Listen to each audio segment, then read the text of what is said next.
Around, a lot of us didn't have gallbladders, and a lot of people has heart problems. We found out that this is not just something that just happened. This is not no coincidence. This is a problem here.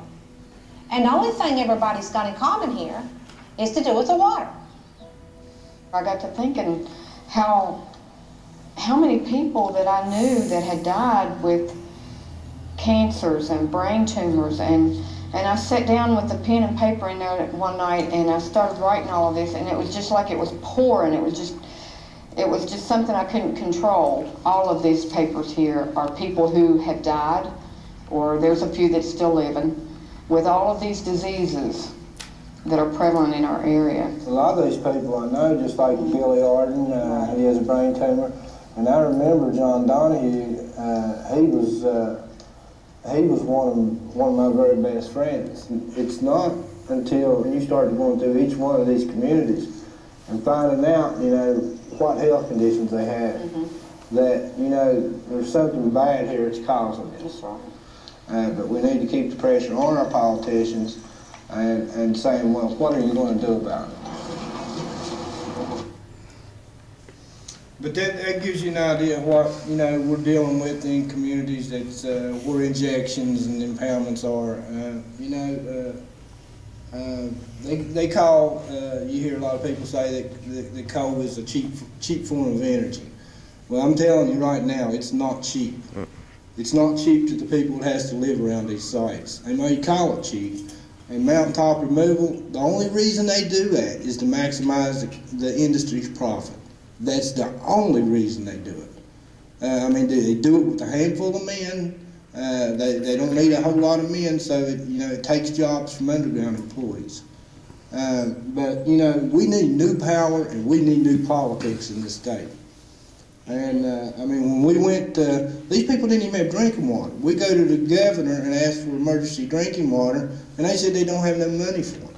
But now he's got enough money to put in restoring the governor's mansion.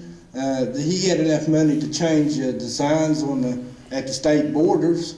You know, they had all this money that's thrown away. Him and Blankenship got into an argument where Blankenship was going to file suit against Mansion. It went through courts, but they ended up dismissing it, but it still cost us taxpayers $97,000. It would have bought a lot of water for these people. But I'm happy to say that, you know, working with the county commission and keep fighting and beating our heads against the wall and going to Charleston, to the Capitol, that they are now laying city water lines up in the printer. And, you know, and a lot of our work is done with, just like Jim comes out on Thursdays and lobbies with SSP, Sled Safety Project, which we have done some amazing work through the legislature in guaranteeing these communities have clean water. And, you know, we're not expendable people. You know, the industry likes to frame it like it's a job issue. Well, why should you have to sacrifice people's lives in order for somebody to have a job? You know, we've lived here way before coal ever came here. Our ancestors lived here before coal came here. And, you know, why should we be sacrificed? Why should our communities keep being sacrificed so somebody can have a job? I know we all need jobs, but just like you've seen there, they're clear cutting these mountains. We could have our own furniture building stores right here in this state. We could create jobs, but no, they're just shoving them over the hill because our politicians is getting their pockets full by the coal industry. And, you know, we need new politics in this state. We gotta vote them all out. We gotta get them out of there because, you know, they're all voting and they're all going in. It's all about their pockets. It's special interest is what it is. Yes. I mean, that's why they're in there for. Jim? It caught my attention you mentioned that they didn't have the money. That's a lie. I know it's a lie. Because there were two senators down there that did a comprehensive study. And it was determined back 2003 that the state was hiding about $5 billion of taxpayer money that people didn't know about. And there's billions of dollars of reclamation tied up in the federal budget. And they don't have money to put a new school in Marsh Fork. That's another lie. They have been totally irresponsible. I got involved in this issue in a different way back a few years ago with the Sharp Farm in Pocahontas County, because they wanted to take a sewer line from the mountain up there, across the Sharp Farm, 14 miles from the establishment on the mountain. Go through one of the purest streams in West Virginia, go across the road and put a plant on karst foundation. Karst ground, as you know, is very unstable because the carbonic acid has worked the limestone out and forms cavity. You're allowed to be walking along, and all of a sudden you go into a big hole, maybe 60 feet deep. And we got involved with the DEP. That's another joke. And about 3 times I called in their face the Department of Environmental Pollution.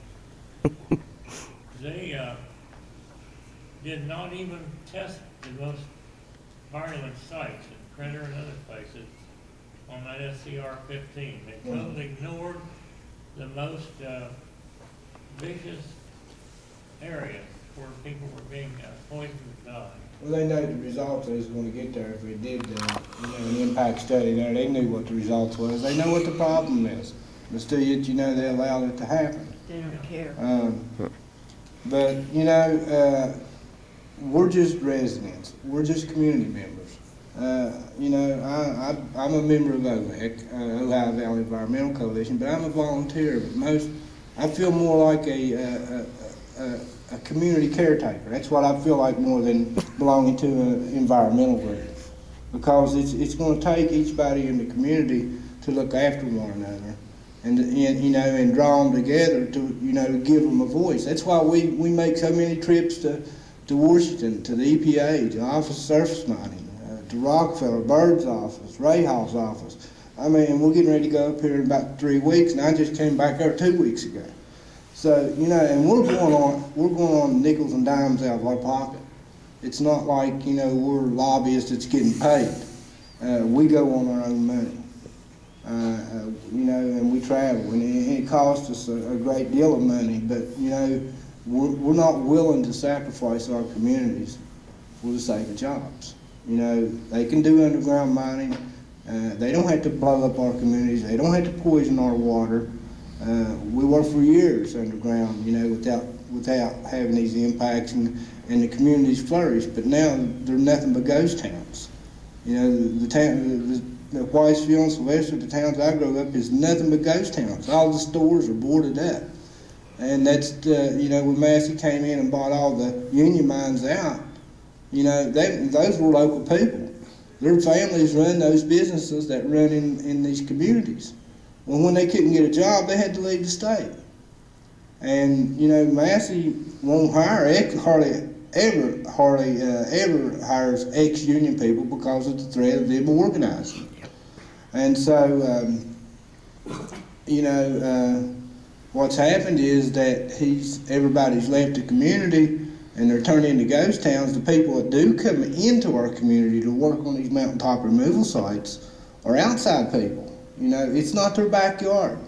They come down here to make a living off our backyards. Yep. They don't care what it looks like. When they get their payday, they turn their eyes towards home. They don't think about what they're leaving behind. But we're the ones that have to deal with it. We're the ones that have to live with it, the impact of it. And, if coal's cheap, if you go to adding all the external costs up on the medical problems that people's having, these brain tumors and stuff, it's not cheap at all. It's not cheap at all. You may not think about it, but in our area even,